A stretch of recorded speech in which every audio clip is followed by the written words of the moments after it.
Thank you everyone for being here. We're gonna just start here in a moment.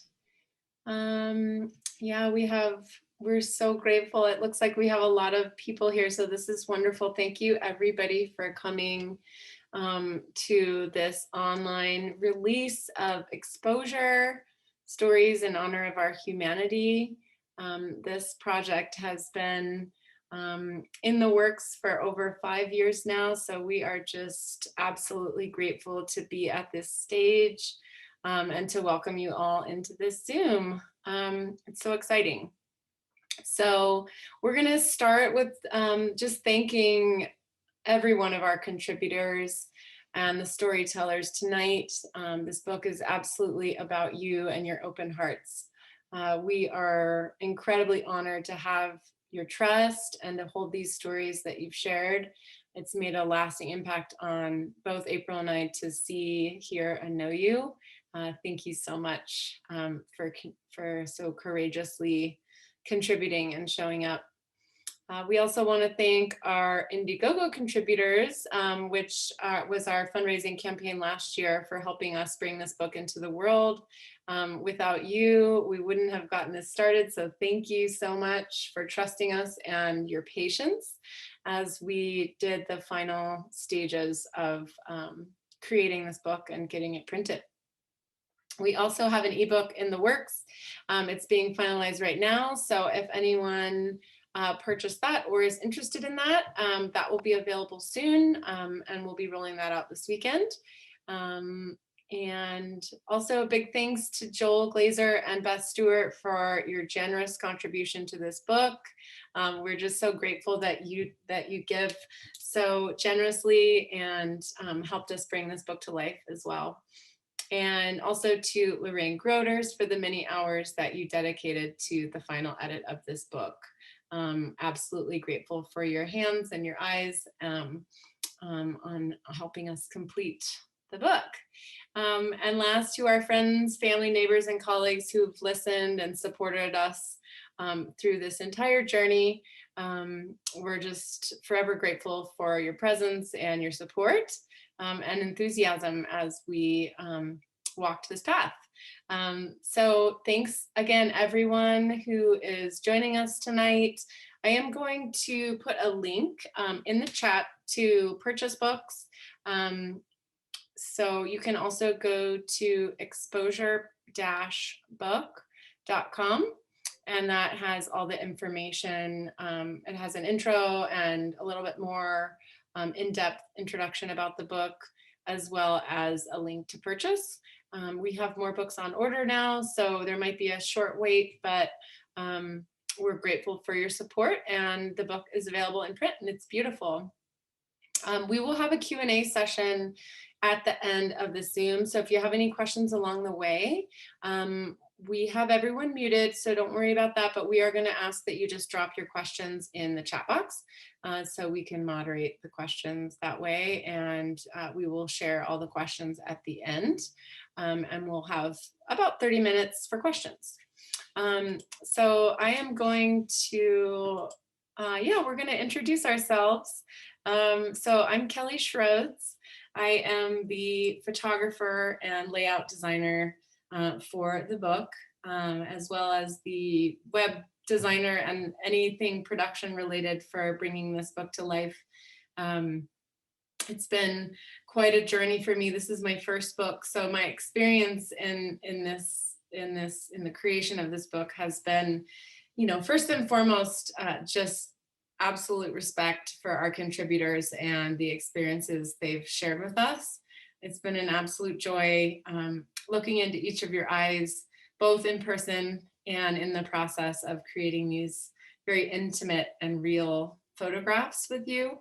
As a photographer, this has been one of the most unscripted and very real and direct ways and intimate processes with photographing and creating these portraits of you, which I feel very proud of. And they're all so beautiful because they are exactly who you are. So that process has been just wonderful for me as a photographer to also not retouch or change these images in any way.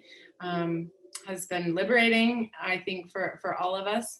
We are so accustomed to perfecting, and this has been really refreshing to not do that and to show up as we are. So thank you for trusting me with these portraits. And just being a witness to this book, the way that we have grown with it and the way that it has taken on a life of its own has been quite the experience. It took longer than we thought, and that process has given me so much respect for people who create books. I knew that it was an in-depth process, but the devotion and the dedication that it requires to create something so collaborative with so many people involved was very humbling for me, and also it kept me so devoted, which was a beautiful experience too. So, and also April and I shared stories in the book as well, which was also a very tender experience for me and vulnerable as well, as we felt it was only fair to be a part of this book in that way. So it was very healing and a little bit scary, and also I've grown a lot from the experience in a lot of ways. So I'll just leave it at that, and I'm going to go ahead and turn it over to April. So go ahead, April. She's going to share a little bit more about the book and introduce herself and her part in the book as well. Thank you, Kelly. My name is April Tierney, and I'm the scribe story curator for this project. So what that means is that I had the great task of taking these stories, which were recorded. People would come into the studio, have their portraits taken, sit with us for about a half an hour to an hour and share their stories. We would record them, and then I would take those recordings home and transcribe them. And then I would do my best to sculpt them into something that would fit on a page, because often the stories that came through were much longer than anything that could fit on an entire page, maybe would fit in an entire book. So I really had to help each story get to the heart of the matter, while also honoring each participant's own voice and perspective. So the stories are in their own voices. We didn't change any of that. And I can also say that during the time we were working on this project was one of the most challenging times in my life, if not the most challenging. It was during my mom's prolonged death, when I was taking care of her. I was pretty much a wreck the entire time, but this project really kept me going, honestly. Getting to come and sit with all of these different people and look into their faces and spend hours and hours working with their stories, it helped to get me out of my own story, because I feel like our vision can become really narrow sometimes when we're in difficult spots in our life. And for me, it honestly kept me placing one foot in front of the other, seeing all these people's courage and their heart, their honesty and their beauty. It helped me immensely during that period of my life. And that's the story that I share in the book. So is also deeply vulnerable, just like most of these stories are. So the invitation was that we asked people to share something meaningful from their lives, and we left it really broad. So the subtitle of the book is Stories in Honor of Our Humanity. And that looks so many different ways, that comes in so many different narratives. So we felt that it was really important to leave it up to each person to share just a story. So of course we all carry many stories, but to share something in particular that holds weight, that is something that they feel deeply has changed their lives in some way. And so because the invitation was so broad, the stories are really vast. There's lots of different perspectives and life experiences, and that feels important if we're going to honor humanity through this project, for it to be vast. So of course, there's a lot more that we could say, and we'll leave space for that in the Q&A at the end, but we want to have lots of time for the storytellers tonight to share their really beautiful, impactful, powerful stories with you. So we'll begin with David Preston Sharp.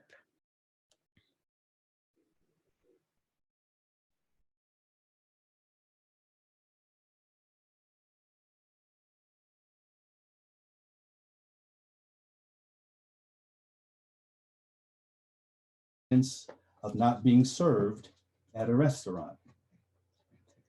The waitress wouldn't come over. And I was like, how come they keep walking by us? It became uncomfortable. After we had sat there for a while, my parents realized what was happening and they ushered us out. It was just the strangest feeling. They didn't say much about it, but then we went down the road to an ice cream shop, and the owners told us to go around to the back. I started to go, but my father stopped me. He and my mom explained right then and there. They told us to go around to the back because we are Negro. I said, what does that mean? He explained that there are people in life who don't like us because of the color of our skin. And that was the first time I had heard of that. So I asked, why? He said, it's just the way the world is. People find ways to divide. It's called racism. At that point, I felt this new reality sort of settle into my consciousness. I started crying.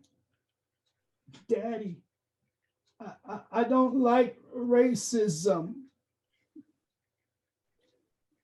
At that point, I felt this new reality. He reminded me that we're good people and we come from a good people. No matter what anybody tries to make you think about yourself, you are a good person. So we got back into the car and drove off. I wrote my first poem that day. It was simply 2 lines. Racism is no fun. And to think for me, it's only just begun. Even then, at 6 years old, I realized that I carried this burden. And that's when the story of my whole life really began. After my dad finished college, we moved to Atlanta. My mother was a tap dancer and my father was a jazz sax player. So I grew up with this milieu of art and spirituality because my dad was also a minister. We lived close to Martin Luther King and went to church right across the street. My dad marched with King and I grew up with all the civil rights stuff. I saw these great speakers from Jesse Jackson to Martin Luther King and Andrew Young. These were my dad's friends. I didn't realize how powerful it was at the time. I went to King's funeral when I was 12 years old, which was a huge event. After that, none of the boys I knew wanted to be ministers because we didn't want to be killed. My sister and I were the first Blacks in our elementary school. I got called nigger by first graders on my first day of school. But my mom had told me no matter what anybody did, I couldn't do anything back.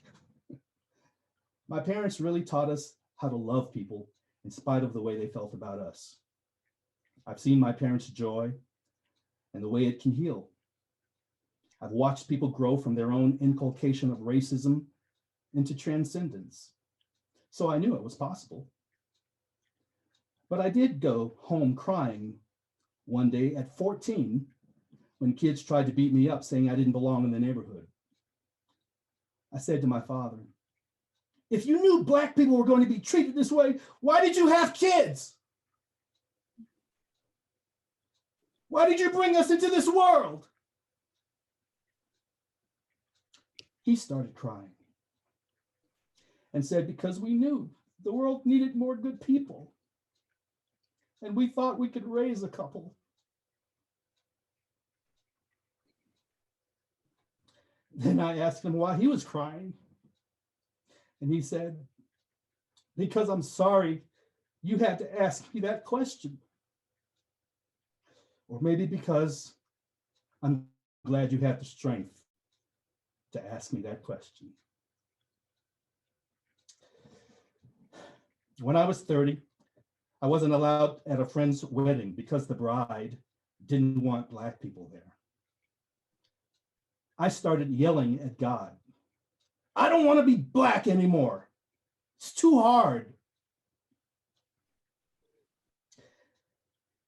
Then I heard this little voice say, I made you, and I don't make any mistakes.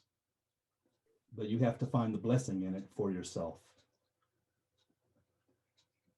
So I sat there and wrote a poem called, I'm a Black man. Who are you? After it came through me, I thought, this is really special. There's a song in the African-American culture, this joy that I have, the world didn't give it to me and the world can't take it away. I want to be a part of helping humanity to evolve, which means I can't hate. There are people who love you just because you're you. There are people who hate you just because you're you. And there are many in between. I have 2 kids, and I've taught them to just try to be beautiful people, because even if you're perfect, somebody is not going to like you. So I sort of have fun dismantling the negatives of our humanity and building up the positives. I do this as a preacher, poet, writer, tap dancer, and performer. Right now, I'm writing a show called Kings, about the journey of African-American men from Africa to where we are now. The little boy who wrote that 2-line poem is the same person who is sitting here now, still trying to heal in some ways. It's the issue of my life, and it's not like I want to work on that issue. I'd rather do something else, but it keeps coming up. I'm now 60. And I see all these Black men being shot down on the streets by cops. So the poem I wrote all those years ago is still relevant today.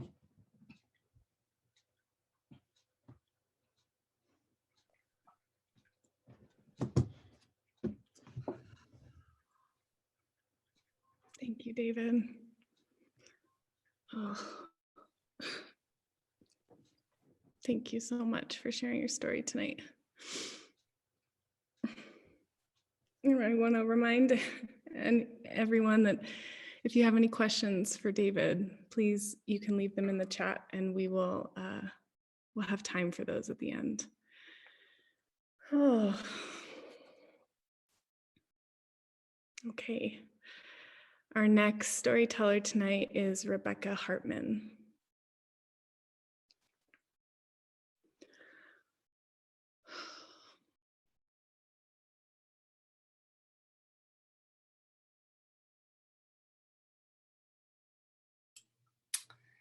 April, oh, there she is. I see you, Rebecca. Bear with me 1 sec.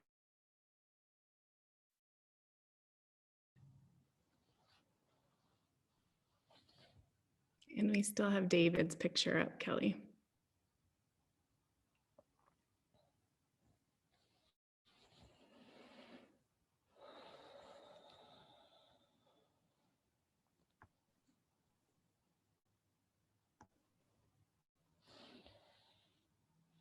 So this picture was taken when I was 41, and now I'm 46. And I'll read my story that I shared with April and Kelly. It's kind of amazing that it's so many moons ago, but here we go. I was born to a devout Catholic family. We went to church every Sunday, and my father was a Eucharistic minister.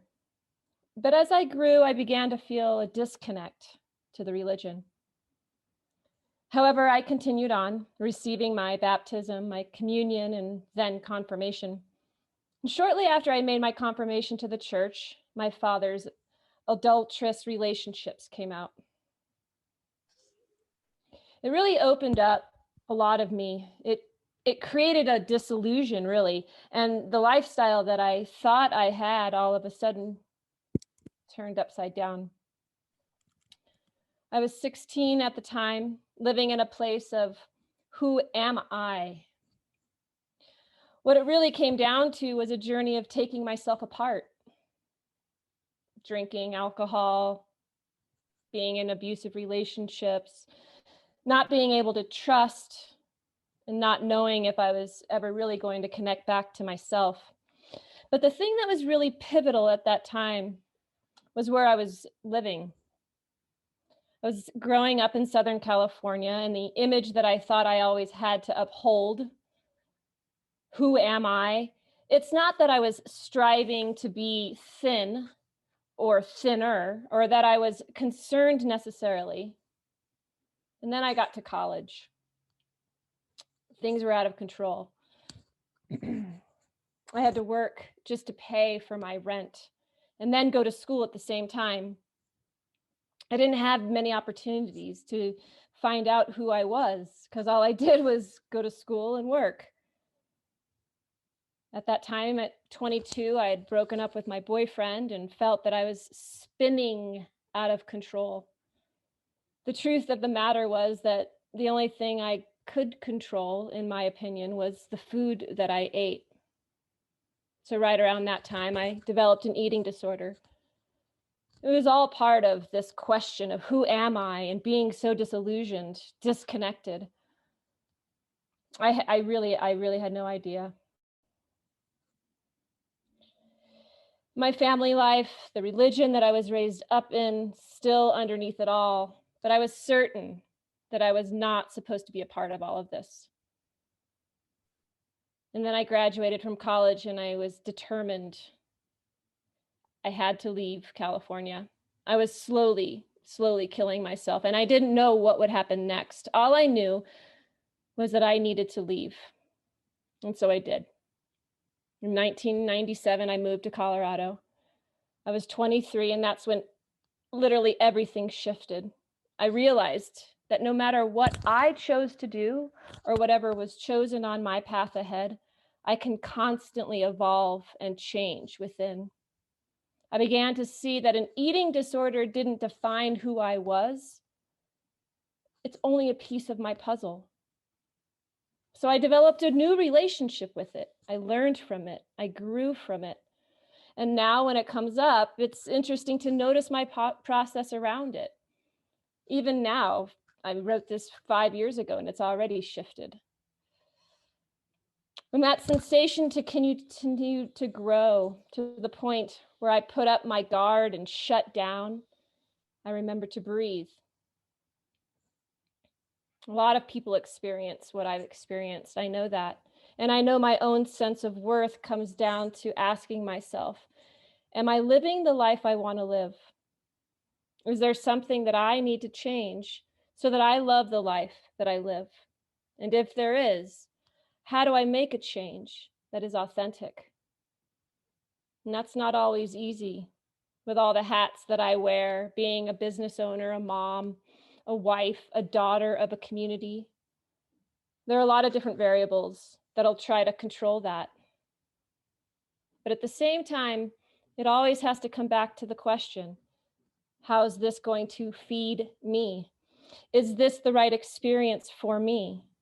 And trusting that spirit is going to be there and that it'll be okay. I remember a time when I was 7 years old, sitting in the bathroom. I had this vision where every person I met wore a mask. And when they saw me and they weren't around me, they took off their mask. And I vividly remember wondering, why is everybody wearing masks? Why can't they just shine bright? And I think for me personally, my upbringing didn't allow for that. It wasn't a given. But as a parent, raising children today, it's always something that I've been aware of.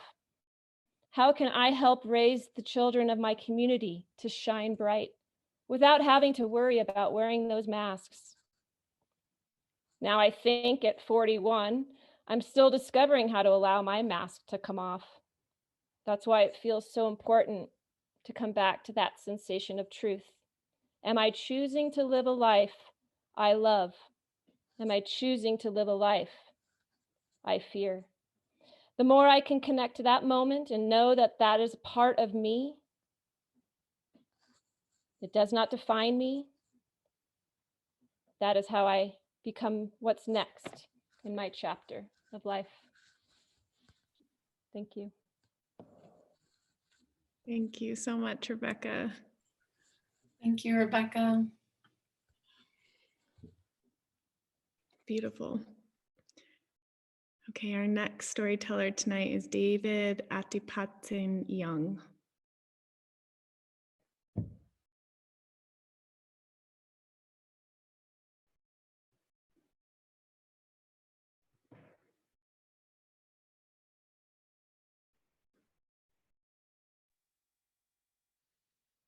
Piali, Nimech Tlapalos, Tlawel ni Upaktok ni Stok ni Kat, Imoyapan ni Yowali.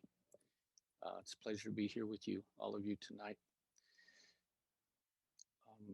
You're going to see a second picture, and that second picture is a picture that was taken at the time of this story, and which was almost 60 years ago. So that'll kind of give you a.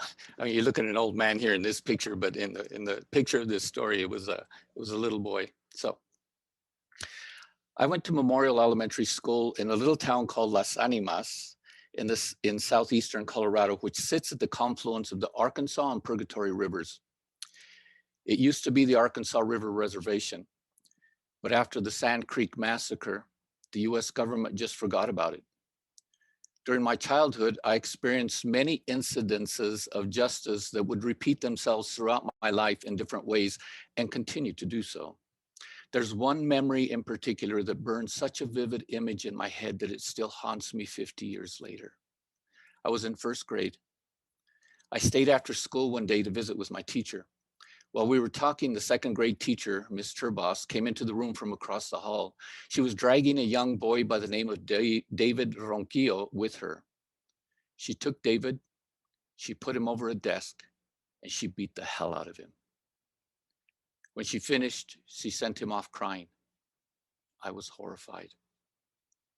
To this day, I still wonder what circumstances were such that this woman felt it was both her right and her privilege to beat a child that was not her own. Moreover, David was a brown child. She was a white woman beating a brown child. And I never saw a white child beaten in that way by any teacher. For me, that was a critical representation of the world I grew up in and the world as I understood it. It's a moment where the very potential of a person's racial intolerance was blatantly in my face. I don't understand what it is that makes some people feel entitled and absolutely okay with mistreating, abusing, and oppressing other people, in particular people of color. What's the worst possible thing that David could have done to deserve such a beating? What occurs to me now is that this had nothing to do with David. There's not a whole lot that a 7-year-old can do which is that horrific. So it speaks instead to a level of thinking, a way of life, a way of being, such that people can take out the worst that resides within them and impose it upon others. This was a pivotal moment at a very young, impressionable age, because it was the exposure I received to racism outside of the safety, comfort, and cultural intactness of my family. I was part of a school system that almost immediately began to impress upon me that who I was as a child was not okay, and that I had to conform to all these notions of Americanism, an Americanism that says I am actually not an American, even though this is my homeland. This is where my people come from. This is where we've always come from. I spent my life struggling against social injustice in whatever form it takes. I was fortunate to have a mother who guided me down a path to find my voice, although I realize many brown people haven't had that degree of support, so they remain silent or wounded. I'm unable to touch people's lives now. I am able to touch people's lives now in a good way because of the things I have seen that I am not okay with. They are injustices that have shaped and informed me. They do not hinder me. As beautiful as the world is, there are some parts that we don't always see. There's this desire to sweep under the rug a history that is not a pretty one. This is not particular to America. This is going on today around the world. I don't expect that we will ever see a time when there is a total harmony. The universe is not a peaceful place. It is filled with chaos and violence, and humans are not an exception, as we are very much a part of the universe. Despite that, I would like to see a world where we respect one another, a world where we have a little more acceptance of the difference and diversity that exists all around us. Tlaskamati, thank you. Thank you, David.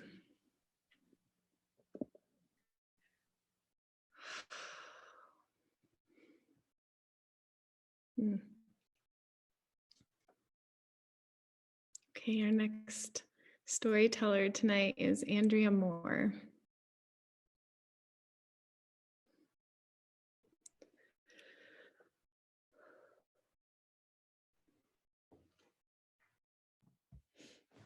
Hello, hello, hello. My name is Andrea. My pronouns are she, her. I just want to thank all of the other readers thus far. It's been really beautiful to hear the storytellers so far. So thank you so much for the gift of your stories. Woo, shake it off, little bit of nerves. Okay, so I was 36 at the time that I shared my story. I'm 41 now. I am the executive director and co-founder of a nonprofit that specializes in road trips for adults who experience cognitive and developmental disabilities. On our second trip ever, we took 11 people up to Glenwood Springs over spring break and stayed in a beautiful tri-level rental house on the Roaring Fork River. It was late in the afternoon, and we were all relaxing in the living room before dinner. At one point, Jake, one of our travelers who experiences autism, stood up and went down to the basement. He'd been frustrated earlier in the day, but we didn't want to compound his agitation by hovering, so we let him go. There was a bin of toys down there that he'd been playing with all week, so we figured that's where he was headed. I knew there was a door in the basement that led outside. Even still, our style is to give adults with disabilities space and autonomy as much as possible. After about 4 minutes, we asked Troy, another one of our travelers who experiences autism, to check on Jake and let us know how he was doing. Troy went into the basement and then came back a minute later and said, "He's not there." As an afterthought, he added, "The back door is open." At that point, no one panicked. We figured that Jake was in the backyard, which unfortunately was not fenced. We went to look in the yard and couldn't find him. That's when I started to get nervous. 3 of our 4 staff members split up, searching up and down the path near the river. I knew it would be dark in an hour, and that night it was supposed to drop below freezing. I realized that this was not a moment to be proud or to pretend like we had everything under control. This was a moment to ask for help. And so I called 911. The police wanted a recent photo, which we had, but then I realized it was even more complicated because Jake is nonverbal, so he can't advocate for himself. He can't tell someone his name or say where he lives. The police activated, as did a search and rescue team. 2 of our staff members started running in opposite directions down the river path, thinking Jake might have gotten further than we realized. Another staff member stayed inside with our remaining travelers. I stayed near the house too, but I kept searching along the banks of the river, scanning the water, hoping I wouldn't find Jake there, but knowing I had to look. As I searched, I kept chanting, "God, you know me and you know my heart. God, you know me and you know my heart." I'm not a religious or even a particularly spiritual person, but I understood in my body and my bones that we would not find him through sheer will. I was totally at the mercy of the world. So with palms up, I chanted, just hoping that grace would somehow come down on our side. And I prayed to have the courage to face whatever was going to happen. 45 minutes passed and it was getting dark. 2 search and rescue guys had come to the house. They were standing outside with me on walkie-talkies when the police said, "We found him." They said Jake was about a mile down the road outside of a mountain market. I fell down. People talk about their knees going out, and I never understood that before, but my knees went out. I had both of my hands on the ground and I was just throwing up tears, gratitude like I have never felt before. It was the purest experience of grace. To me, the definition of grace is a gift that we do not have to deserve to receive. And that's what this felt like. I held onto the ground and sobbed while the search and rescue guys put their hands on my back and said, "You're all right. He's all right." When they brought Jake back, his pants were wet up to the knee and his shoes were soaked. He had gone in the river. I felt so ashamed because I felt like I had made this huge mistake. But when we went back later to look at what we could have done differently, truly I would have done almost all of it again. It was a transformative moment in my career because it helped me to understand that I still want to advocate for adults with disabilities to be able to make their own choices. I'm not willing to participate in controlling someone's life to the point where they can't have 4 minutes of solitude in a basement without getting checked on. But the consequence is that something like this can happen. On the other hand, we also realized we could have just put bells on the basement door. Such a simple solution, and better than putting a leash on a human being. After I filled out the police report, it was time to call Jake's parents. They weren't in the same location, so I had to do it twice.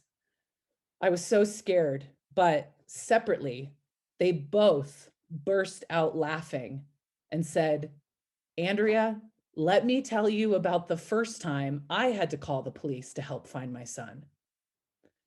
I was overwhelmed by their grace and kindness.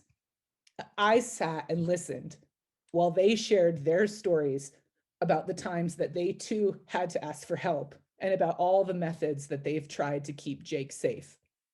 I realized that there are no people who are doing this perfectly. There's no training for parents of kids with disabilities. They don't have the answers. The best thing that they can offer is their own experience, humor, goodwill, and forgiveness. They gave me all of those things, and they have put their son on every trip that we have offered since then. They showed me that it truly was okay to be human. Thank you. Thank you, Andrea.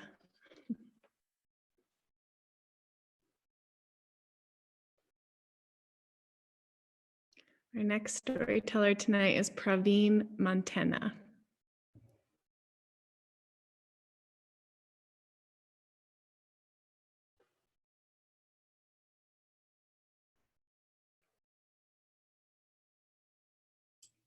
Bear with me 1 second while I find Praveen.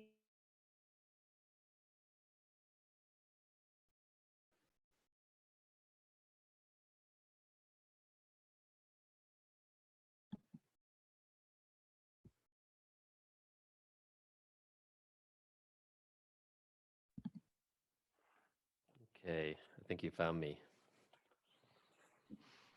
Hi, everyone. A pleasure to be here.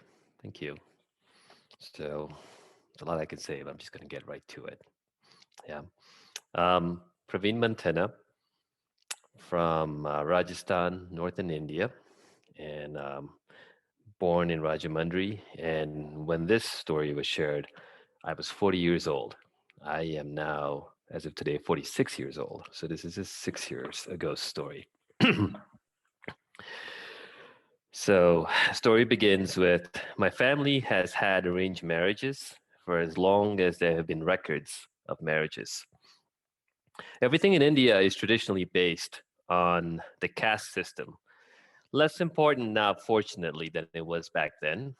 So, my family was all about maintaining a certain reputation and keeping money within the caste of the family. They figured out a whole complex system. How do you maximize genetic diversity when you have a bottom line in which cousins are marrying cousins? So this is normal in my family and has been for a long time.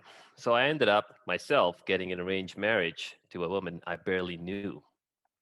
We met for about an hour before getting engaged, and I found out later after the engagement that she was my third cousin. So the marriage lasted about 10 years, although I don't think there was a single day where I actually felt married. She was not the person I wanted to be with, so I resisted. For most of that time, my parents threatened to disown me if I got a divorce. I hated them for raising me in a modern world while expecting me to be something different. I tried in a lot of ways, some more empowering and others considerably less mature at that time, to get my freedom. Toward the end of my marriage, I basically gave up on trying to do the right thing and started openly seeing other people. It was extremely painful for everyone involved. I had gotten married in India, where it's not easy to get a divorce. Without the support of family and lawyers, it could take years and years and years. This is a culture where it's really important to save face and to keep up appearances. No one in the history of my family had ever gotten a divorce. It simply didn't exist. So when my ex-wife finally agreed to separate, we flew back to India and met in a neutral territory with a whole bunch of family members all assembled. It was like a mini village gathering. We met in a place called Mysore, where no one lived at that time except for some of the mediators, who were also cousins of mine because we were all related. We went in, and I saw her parents for the first time in 10 years since my marriage. My parents were on my side, hers were on hers, and we all sat down. For whatever reason, I was given the floor and told to create the context. And there is a tradition, it's a Native American practice that I have learned. It's called counsel, which is a way of speaking where only one person talks at a time. And the request and the invitation with this practice is that when one person is speaking, everyone else listens deeply, kind of like what we're doing here. They don't listen defensively or while thinking about what they're going to say next or how much they hate you and disagree. They just try and listen with an open heart. So for about 15 minutes, I shared the intention of the whole thing and then set down a talking stick. Culturally, at least in my family, Indians aren't very good at listening quietly. They tend to talk fast, interrupt each other, and they show their love by telling you exactly what they think about you. So it was a very interesting practice to try this with my family. We ended up having a 3-hour council conversation, and the whole thing actually stayed in council format. I was amazed. Before we started the process, I made it clear that I didn't want this conversation to be about who's right, who's wrong, or what I done or what she done. I wanted it to be about getting a divorce. My ex-wife shared in this format about every single thing I had done to hurt her. I have to give her props for finally stepping into her power and her anger. She defended herself, explained her position, and shared quite a lot of details of what happened. But I didn't want to do that.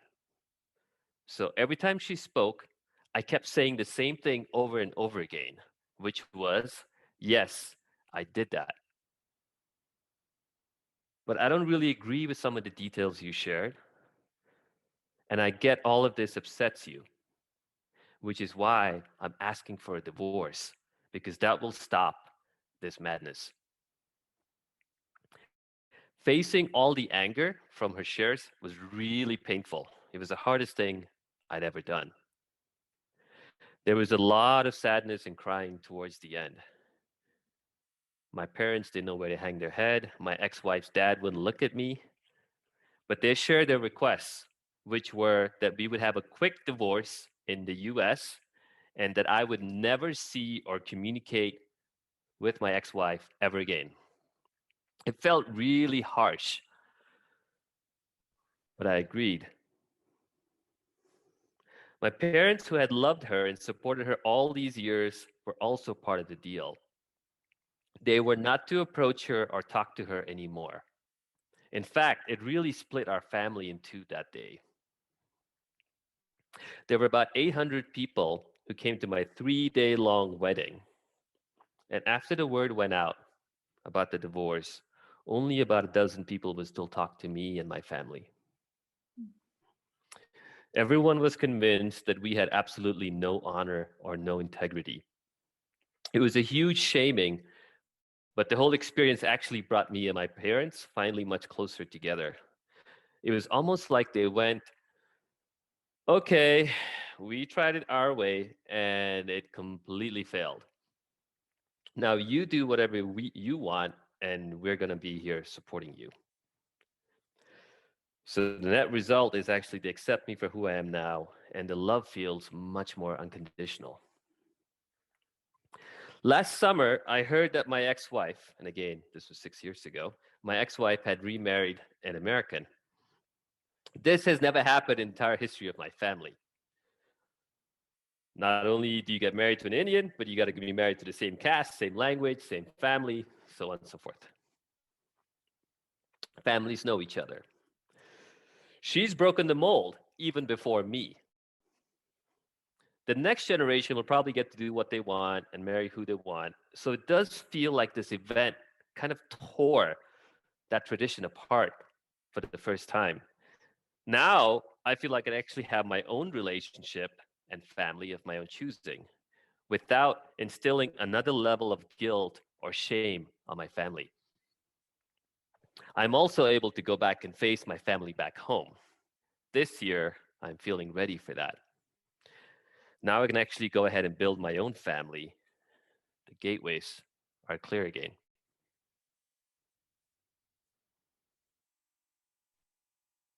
Thank you, Praveen.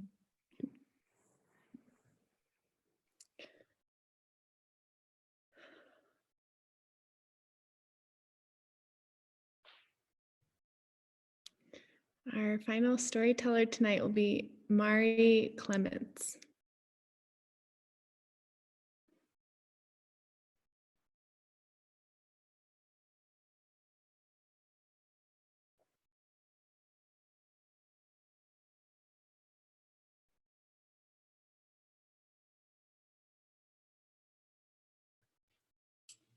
Mari, oh, there you go.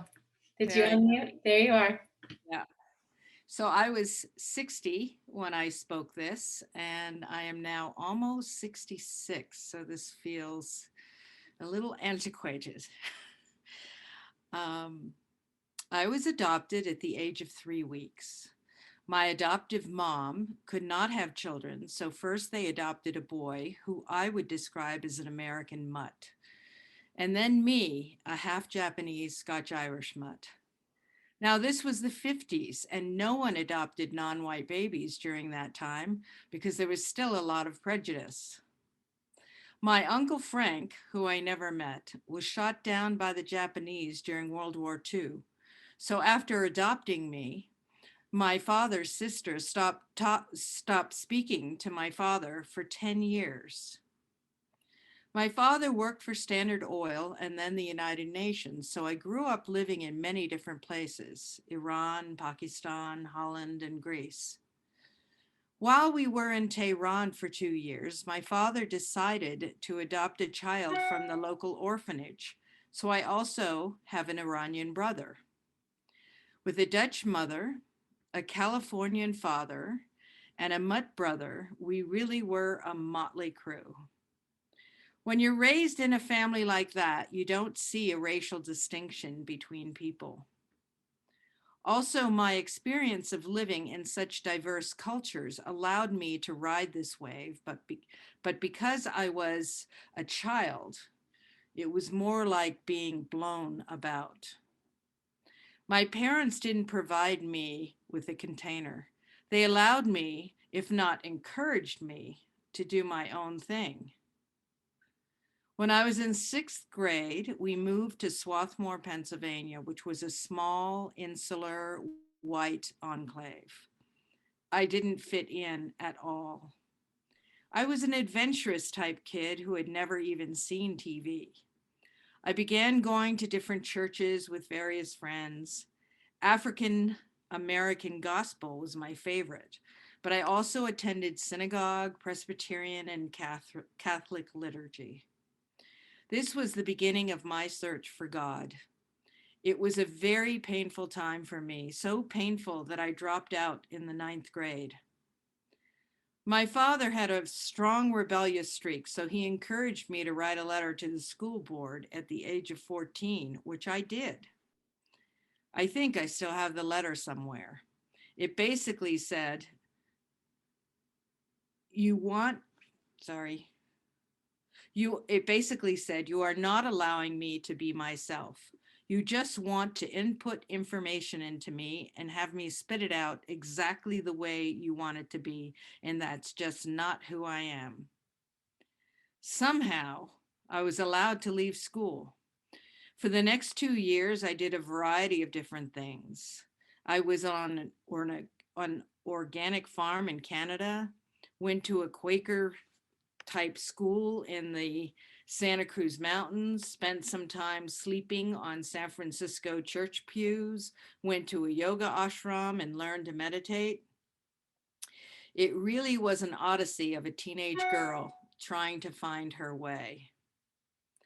Eventually, I went back to Swarthmore and subsequently became a born-again Christian just as a way to find ground.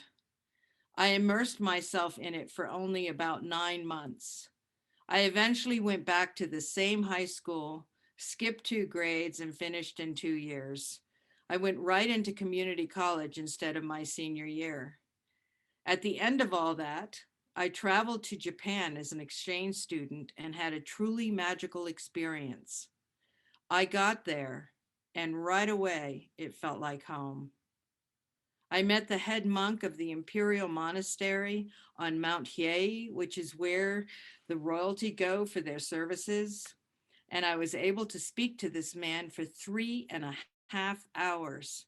It was the most amazing conversation I'd ever had in my entire life. Although I didn't understand most of his teachings at the time, for a number of years after, as I got more into meditation, I would be like, oh, that's what he meant. It was such a gift. When I was in Japan, I felt like I had finally found the surfboard to ride atop the waves of my life.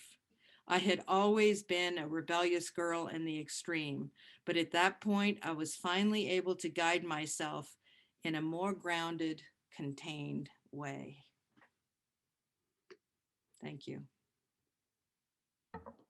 Thank you, Mari.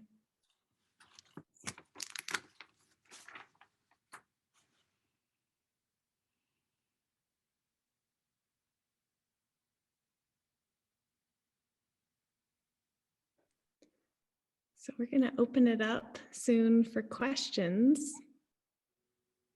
So those of you who you might have already been sending them to Kelly, but if you've been sitting on a question to any of the storytellers or to Kelly or myself about anything that you heard tonight, we'll give some time here at the end. Would love to receive some of those questions. I have 3 so far that we can start with.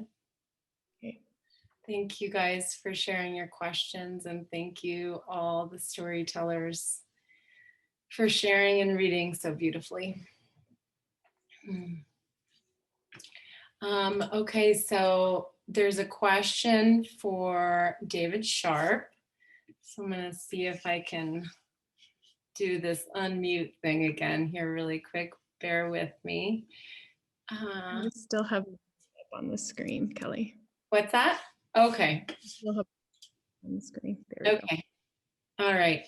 So I'm going to unmute David. David, the question is the poem available, your poem titled "I Am a Black Man," is that poem available? So I'm going to unmute you here. Pardon me. Here we go. Thank you. Yes, it's available. You can actually find it online on YouTube. Just put in "I'm a Black Man" or you. It's that poem became a book. You can buy the book on Amazon. "I'm a Black Man, Who Are You?" It is turned into a musical, and I'm working on the musical now. I'm almost done. So it's been it started as a poem, and it's become the expression of it's become more. But yes, you can find it. You can find it. So if people just typed in on YouTube or Google, they could find the poem, or is there a more direct way to find it? You can contact me. Okay. Yeah, or you can literally, it's not, if you just want the poem itself, because even when you go on YouTube, it's part of an album, it's part of a CD. Okay. But you can hear that poem, but the written words themselves are contained in the book, "I'm a Black Man, Who Are You?" which you can buy from your favorite bookseller online. Great. Awesome. Thanks, David. Or you can get to me through Kelly or April. Yeah, absolutely. Yeah, and if anyone wants to contact us or any of the contributors to the book, you can do so via my website, the website with the link exposure-book.com, or our email address, correct me if I'm wrong, April, is exposurebookproject@gmail.com. Great. Cool, thank you. Okay, and the next question is for the other David, David Young. Did you keep in contact with David Ronquillo, or do you know what happened to him? So I'm going to unmute you here. Am I on? Yep. You know, Las Animas, the town of Las Animas is much like many of the little towns throughout Colorado, and I imagine throughout Southwest and other places. On one side of the tracks lived the brown people, on the other side lived the white people, and David Ronquillo lived on the brown side of the tracks. Our family also lived there initially when we got there, and then we moved to the other side of the tracks. David Ronquillo and a number of the people that he hung out with had a really rough life because they grew up in such poverty, and embedded in that poverty and that exclusion is it just has its own life. There was a lot of violence in his life. We didn't have gangs back in those days, but there was always that a life of violence of the peers around him in fights and stuff like that. He died many years ago. I don't know all the details of it. Most of the stuff that we hear from back home in those days is at this point becomes gossip, right? People telling stories and gossiping about what happened back then. But I do know that David and a number of the other people that came from across the tracks, their life was difficult. And I have to say that the reason my life is different, the work that my mother did after 4 years of doing work with farm workers and trying to do all she could for them, she left Las Animas and came to Boulder so that she could go to the university. That changed our lives. That did a whole turnaround for us, because now we had opportunities that we wouldn't have had. Coming to Boulder, there was a very small population of brown people. It's not that there wasn't racism here, but there were also opportunities. And so there are opportunities for myself and my siblings. And for the people in Las Animas and for David Ronquillo and some of the others, they didn't have those opportunities. So their life is predictable. Just a very difficult life and not a good one. So yeah, sorry to say. Thank you, David. Okay, the next question is for Praveen. I'm gonna go ahead and there we go. Okay, so Praveen, the question is, have you begun a family now years later? Thanks for the question. Well, it's been a slow journey. And so at the moment, I am in a relationship, actually. It's about 6-month relationship, and I do see family down the road, but have not started that path yet. Have not felt ready, actually. I have to kind of go through my own sort of journey around finding myself and maturing and feeling ready for it at this point. So perhaps in a couple of years. Thanks for asking. Yeah. Thanks, Praveen, for sharing. Yeah. Okay, the next question is open to any of the storytellers. So I'll kind of open it up. If any of you want, I'll just let you either raise your hand or I'll just unmute all of you guys. What is it like to see your story and photo on the page and to share it publicly? How does it change your experience of your story? David Sharp has a Okay, hand. I'm gonna unmute everybody here just for. Well, I certainly didn't know I was going to cry while I was reading my story. And I think the emotion just points to the slow, human beings change slowly. The racism I experienced as a 6-year-old is still with us. I'm 64. You know, when I wrote the story, I don't think I cried when I told you the story. Maybe I don't remember. But I have kids, and I've had my first grandchild, and my heart goes out to the world they're in. And you know, like David said before, you know, it's the human condition is all over the planet. You know, I'm picking out in this one story of my life about racism. There's some great stuff happening in other parts of my life. But to read and hear that's my story, I had no idea I was going to break down and cry. But man, it was, you know, you guys have brought some incredible stuff to the printed page. And actually, you know, I'm glad that I was able to dredge up those emotions. I didn't dredge them up. They were right there on the front. They didn't have to be dredged up. So it's kind of sad, but kind of like my father said, I'm glad I have the strength to cry, because my father told me that crying is irrigation for the soul, so the spirit can continue to grow. He told me that in that same conversation when I yelled at him, "Why did you bring kids into the world if you knew this was going to be the way it is?" So we talked about crying that day, and I learned that crying can cleanse. It can help. So I think even tonight, yes, I'm still healing, but I have a grandchild, and I have hope.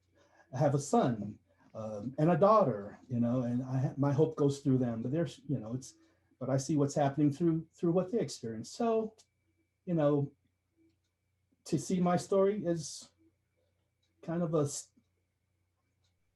statement of the more things change, the more they stay the same. And, you know, my faith has made me well, maybe. My joy can keep me going. But it's obviously a story that still needs to be told, because it's definitely still lived. I can jump in here. Thanks, David. I remember when a discussion that I had with April when she was talking about this idea that she's formulating the idea of this book. And I thought, what a wonderful idea. And then to see it now in fruition, it's what a gem, right? What a gem. and it's just storytelling. And I think that if I would, looking back at it now when I read the story, I'm like, because I've been published before, and I just published a book myself over the summer. So my words on paper are not new to me. But as a writer, you always go back and say, well, maybe I could rewrite that. Maybe I could do that different. So I might tell the story a little differently. Had I known I was going to be reading it publicly, I might have written the story a little differently. But other than that, it doesn't take away at all from the story. It is, I think that with what has been going on in the world in this last year, that there are many of these stories out there, and that people are finally saying, you know what, it's time that there comes an end to these stories, and that we all start doing the right thing. And it's about respecting one another and having a good positive regard for one another. We don't have to like each other, we don't have to get along, but we need to regard each other and respect each other in such a way that we don't deny each other opportunities. And I think that was the message I wanted to carry in this story. Here's a hard story, here's a difficult thing I went through, and I've been struggling for this all my life. And I'd like to see it come to fruition. I really would. And I think other people would too. So thank you. Thank both of you, you women that put all this effort into this, beautiful photographs and just beautiful compilation here. Thank you so much. Thank you, David. It is I'm Mari. It is a absolutely gorgeous, beautiful book. And I was, when I reread the words, I felt silly. I felt a little embarrassed. And then and that was, just reading it when I got the book. And then when I was going to read, I thought, oh, Lordy, can I change some things here? But I didn't. And it felt very affirming to read it. It was really actually very sweet.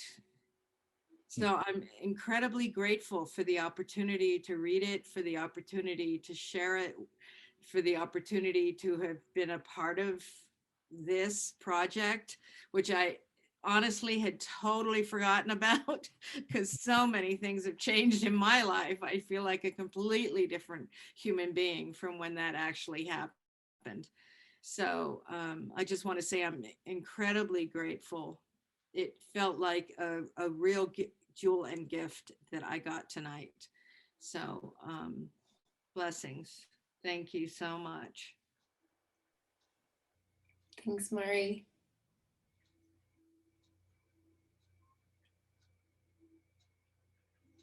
I can share just for a moment. This was the second time I shared my story in public through this project. And it's all healing to be able to share my words. And right before I started, I was contemplating the full moon and realizing that through this share, there's an opportunity now to shift again. And I had the vision of almost burning the words away and stepping into what is possible next. So that was really a really cool, like, overall experience to have that almost like Phoenix Rising experience where I'm watching the words, that story just become another part of my path. So I'm also very, very grateful to have this opportunity. So thank you. Thanks, Rebecca.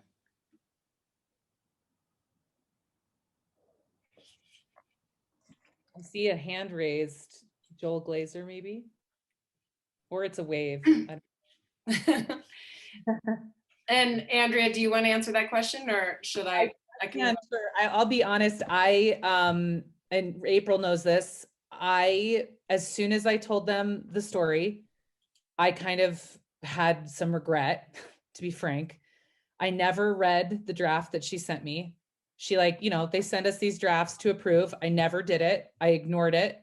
It is highly unlike me. That's not how I usually do things at all. Really unlike me. And I just couldn't bring myself to reread the story. And I was thinking to myself, because kind of unlike what David said, I knew I would cry. I've never been able to take myself back to that day and not feel it in my body. And I was thinking, you know, I still get this kind of embarrassed feeling of like, oh God, they're all going to think that he died. They're all going to think like, I'm like, why is this, like, it has a happy ending. Why is this lady like so like hung up on this, you know, so emotional. But it's, you know, so I think in order, like, just part of why I like offered to read is almost to just like kind of repair. And I didn't say this to you, April, but like, I felt some like guilt from all these years of like working on this project. Like I didn't have to do anything, but just sort of avoiding this project, you know, avoiding participating in it in an open way. And so part of why I offered to read is like as my own little mini reparation of just like, hey, you did it. So own it, be there. And I'll be honest that for me, I still have some fear that is unfounded that somehow the choice, even though it had a happy ending, that somehow like this reality can be weaponized against me, even though I know that that's an illusion. You know, that I still run that company and that somehow like, you know, other people will lose faith in what we're trying to do because, you know, this thing happened, even though it had a good outcome. And, but really it's this powerlessness is what it brings me back to, that feeling of just powerlessness and grace and just, you know, and I am very clear that like he could have died, you know, it is not, there's, it could have just as easily have gone the other way, you know? And so I think that's actually for me, like what the kind of story has always been about. But anyway, so that's what I have to say about that. Thank you. Thanks, Andrea. I'd love to respond to that. Sure. Because Andrea, you weren't the only one, and you're not. Yeah. Like, this is a very tender project, and the stories are very vulnerable. And I would say the majority of the people who are in the book had a really hard time with those stories going to publication, and I actually tried to pull out many times. And a handful of people did, you know. And I don't think that says anything about the individuals in the book at all. I think it has a big thing to do with the dominant culture, which tells us that we have to be a certain way and that it's not okay to be vulnerable and real and honest with our experience in the world, and we're going to be judged and downcast. And that's something we were really trying to challenge in this book, that no, there's beauty in your vulnerability and there's power in speaking the truth. And we wanted to support you all in that. So you absolutely were not alone, really. That's really interesting. Mm-hmm. Thanks, April, for chiming in. That's so true.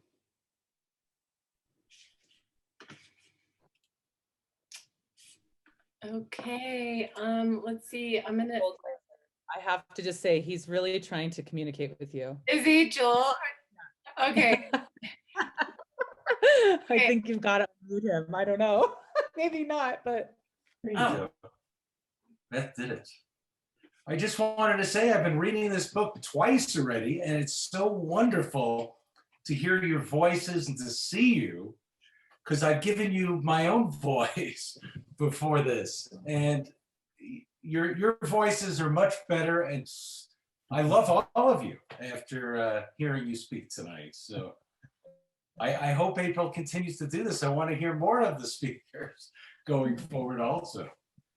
We will continue to do this. We would love to create this opportunity for everyone in the book.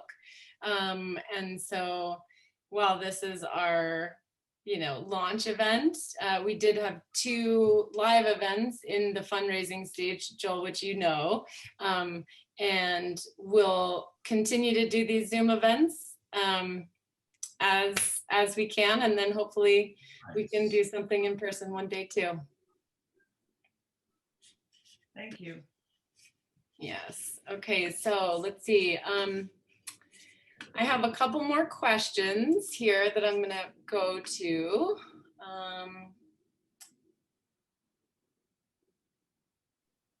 Okay, this question is for David Young. What did your mother get educated in, and what did she do with her life? How did that affect you?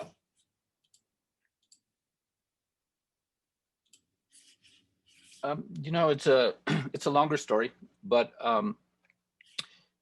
my father, we come from New Mexico, and that's where I was born, although my siblings were born in Colorado. And so for women to have a voice was unheard of for my mother. And my father left when I was 12. And my mother used to say to me, I never thought that anyone even cared what I thought, let alone wanted to hear what I have to say.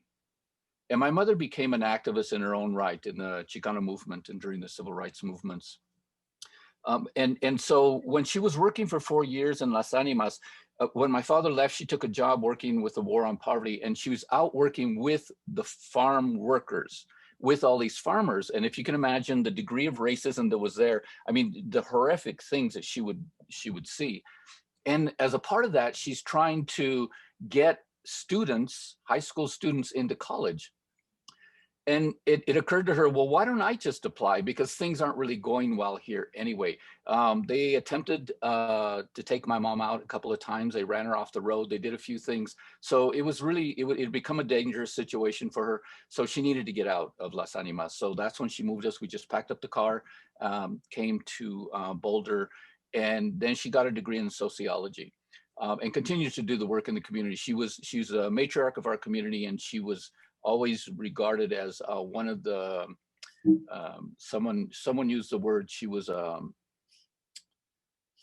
forgetting the word, but a woman that was well known, a formidable, that's what they said, formidable woman.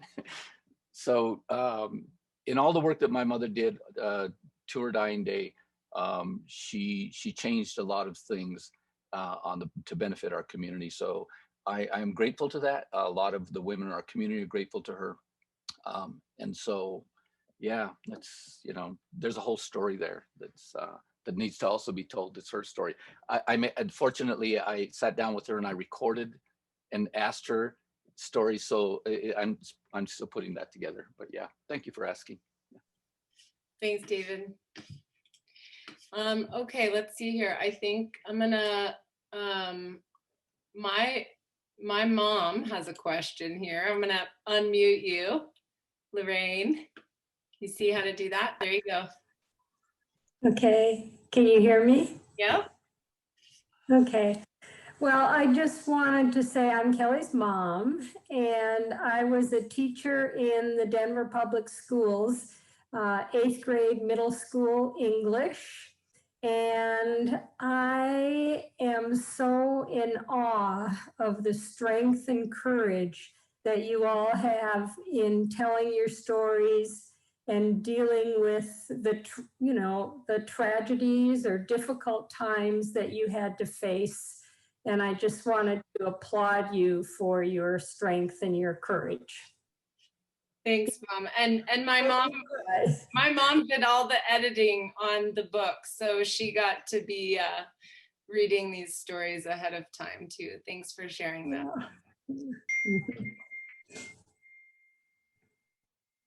Okay, I have a couple more questions, and we have about 10 minutes left, and I do have about 3 questions left. If anyone wants to ask any more questions, we're just asking that you go in the chat, because it's hard for me to see raised hands as much. Some people that got here soon, I could see that, but okay, so the next question is another question for Praveen. When did you move to the States, and did that affect your ability to ask for the divorce? See if I can find you here again. Let's see. There we go. Great. Thanks for the question. I actually left India when I was about 4, and I grew up in Singapore, which if you've been to is a pretty modern country, actually. And then I came to the US when I was 21. So that was back in 1996. So I pretty much lived outside of India my whole life. And so the challenge was I got married in India. So I was trying to get my divorce in India. Into a country which at that point I felt like a stranger to myself. And so it was a whole process to go through, and pretty much was told it wasn't actually possible. That doesn't happen. And so, it took basically pretty much the whole 10 years for that to eventually kind of land and come through. Yeah, thanks for the question. Thanks, Praveen. Yeah. Okay, let's see here. So this next question is, it says, okay, question for anyone. Some people are against mixed spiritual, religious, and or cultural traditions because it breaks various lineages of wisdom traditions. Do you have any advice for multiracial people who have many different spiritual traditions in their ancestry, or any thoughts on how to responsibly honor spiritual traditions that are very different?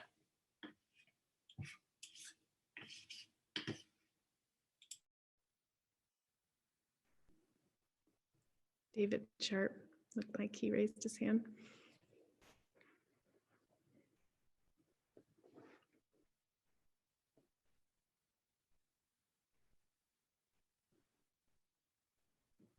Kelly, did you get that? Yeah, you did. Okay. Thanks. I have a doctorate degree in ministry, master's degree in ministry. I grew up Baptist, became Presbyterian.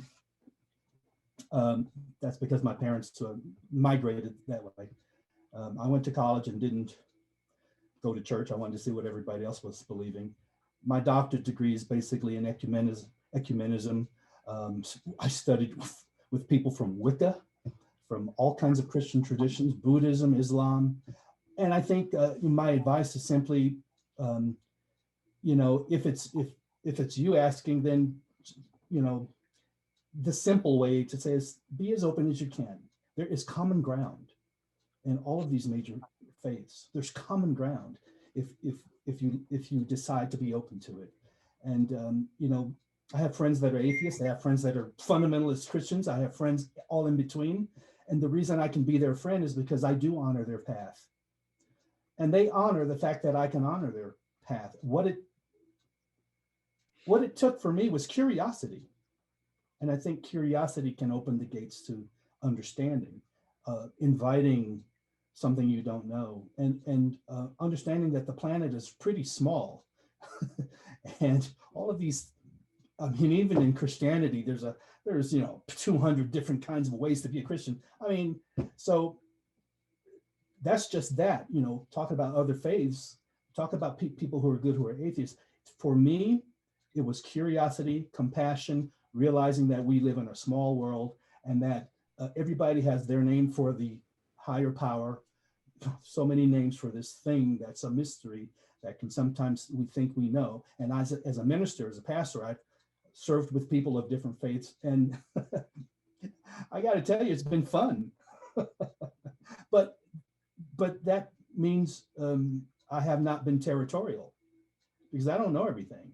Certainly don't know everything about even the path that I grew up in. So curiosity, compassion, openness, realizing that we all have a piece of it, and to listen to someone else's piece can open up. I've been helped with my own Christian faith by listening to Buddhism and Islam. I've been enriched by people, for their story of why they don't believe in God. It's enriched my understanding of why I do. I had a friend call me and saying, help me, my son is, just died. The doctors gave him the wrong medicine. And I said, why are you calling me? You don't believe in God. And they said, but yes, you do. Help me.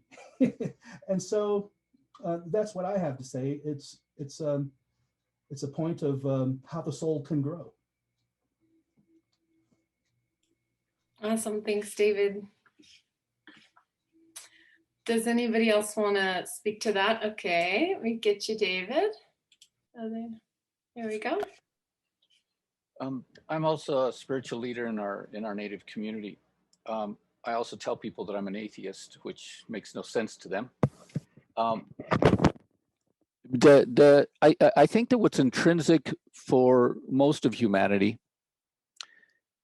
is this need to have a relationship or an understanding of who we are and what our purpose is here on earth, and then in relationship to whatever else, right? Whatever that may be. And that what religions can do for us is put us on a path to help us arrive at a place where we get some sense of understanding. And and the religions all have a path to be able to do that, and we decide how far along that path we want to go. And I don't think that there's any one right path or wrong path. I think that there are many ways to arrive at that place of or having a relationship with what for us is the divine. And so when things start to get complicated is when religions begin to impose upon us that there's only one way to do it. Then it leaves us in confusion because we don't know how to respond to that. And simultaneously, we have to be aware of the fact that at least for Native people, there are a lot of people that have come to our community, attended a ceremony, experienced something, and they take it back and they appropriate it. They make money off of it, or they do something else. So there are all these other things. So some people in some communities are going to be leery about seeing someone who's not a part of their community doing something. So the question is, what is your real intent? And if your intent is to establish that relationship, that there are many ways to get there. And that at the end, you have to find your own sense of integrity in your path about arriving there. And that we can make it about, well, I'm part this and part that. Well, that's okay. What I found is being around Buddhists, that there are some teachings that are native that are also very Buddhist, right? Or I'll pull from Buddhism when I talk about stuff sometimes. And there's some things that are very Christian, but there are consistent things in most religion that is we just treat each other well. If we respect one another and we have a positive regard for one another, that's going to usually come out with more harmonious outcomes, right? And that's and we're looking for that same sense of harmony within ourselves. And however we can get there. So at some point you have to let the distractions go, whatever they are, and remember that you're on a path. And it's a continuous path all your life. You may not always get to where you think that path takes you. And that this is about your relationship with the divine, and that you can find your own way to get there. So that's what I would, that's a way I could say, don't beat yourself up. Find your path and walk your path. And if it doesn't work, take another path. It's okay. Thank you, David. Does anyone else want to speak to that question, or shall I move to the next? Let's see. Yeah. Okay. I'm going to move to the next question, which I think will be our last question, which is appropriate. Actually, yes. Do you editors have a story in the book? Do the editors? Oh yes. Do the editors have a story in the book? And will there be another book? So I'll start with that, and the answer is yes. We both shared stories of our own. And, you know, my experience as a photographer over the years is that if people are experiencing having their photograph taken, I also want to know what that's like to be on the other side of that. So as a photographer, I make a point every few years to get my own photograph taken, and I learn a lot in that process. And so April and I decided that it would only be, I don't know if fair is the word, but it would honor this project for us to be a part of it as well. To share in the experience of vulnerably sharing our stories as well. That we are just as much a part of the creation of this book as our contributors, and that this was really a unified experience for all of us. And yes, Andrea, share so much of your experience as well. While, you know, these stories that we've shared are very lived, you know, it was tender to write them and read them and feel like I want to change it and I want to say something different to make it right. But in the end, you know, we tried to keep these as raw as possible. And I've already had so much healing in this process. And like you, David Sharp, I didn't expect to have such an emotional experience when this was released, but it brought a lot up for me, and it was hard to have some people read the story, and at the same time it's brought about so much healing that has been really heart-opening for me. So that's what I'll share. It's been just an absolutely transformative experience on all accounts, to know everybody and get to be with everybody and to also participate. So I'll let you answer, April. Yeah, we thought it'd be hypocritical to ask you all to share deeply if we just sat back and listened, you know. It's just like, okay, we need to participate too. We need to be courageous as well. And as a writer, I also really connect with what you said, David Young, of like wanting to change what I had written. And it's really hard for just to see it on the page like that. And especially so much time has lapsed over this project, you know, and we're different now. And I'm sure we see the experiences different now, but it is important to honor that place that we were in our life and where we spoke it from in that moment. And there's something really beautiful about the spoken word. Like, that's why we asked you all to come in and share rather than writing it down and perfecting it and making it, you know, we wanted you to be human in your sharing. And I really hope the book comes across that way. Like, it isn't super polished. And there, I did notice a lot of times when people would come back with their edits, it was like they rewrote the whole story. And I'd have to say, no, that's not the intention. We really just, we want to be real here. It doesn't have to be perfect. Like, let's try to rewrite that narrative of whatever it is that we've been told is okay to present ourselves with, because that's just not true. So yeah, that's one angle of it. Being in the book, I think just like with everyone else, it feels vulnerable to have my story out there. And at the same time, I really value truth and standing in our truth. And so I feel honored to be in the book with all of you and to have my story shared in that way. Yeah, feels really right. Thanks, April.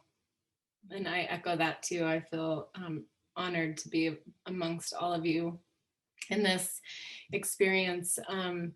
And to answer, will there be another book? I think right now we're just so happy to complete this one. But, you know, I think that it will require some, you know, discussion with April and I, but I think that the people that I have talked to that have seen it are kind of longing for us to continue this work. And I think there's a big part of us that would love to continue this work as well, but we don't really have an answer for that today. It will all depend on how things go, but it is a possibility. I'll just say that. Yeah. Well, thank you all again so much for being here tonight. Of course, thank you to the storytellers, for all of you who stayed till the very end. I know this was a late evening for some of you, especially on the East Coast. I'm glad you're here. Yeah, just really good to hear all of your voices reading those stories. It was very, very powerful to hear that again, just after all these years. So our intention now is to help get the book into the world. Of course, this is one way, and we're dreaming up other ways of how to go about that. I'm glad to see some of you have the book. Very sweet. Imagine you reading it there in your homes. It's pretty amazing. So yeah, if you want to get a hold of us, Kelly, put the website up. And also, if you have any ideas of how we might send this book out into the world, we'd be really open to hearing your ideas as well. Yes, thank you everyone so much for being here. What a beautiful audience. At first I saw only like 12 tiles, and then I realized there were, you know, more than 60 people here. So thank you so much. What an honor for everyone to be here and listen and witness. And we definitely will be sharing more opportunities for people for other participants in the book to share their story as well. I know we have a lot of interest in that. And so if you would like to be, this is one thing, we do have an email list going that announces these, our movement with the book. So I am going to also drop the email in the chat. It's exposurebookproject@gmail.com. If you would like to be added to our list with announcements, just shoot us an email at this email address, and soon we'll have a little bit more of a developed website that'll have a list on it, but this is perfect for now. So I'm just going to do that at Gmail. Oh, that went to one person only. Let me just do that again. And thanks for bearing with me with being the host here. I hope there we go. Yeah, so again, just thank you, everyone. Have a beautiful evening. We're just really grateful for you to be here, and take care. Bye. Bye.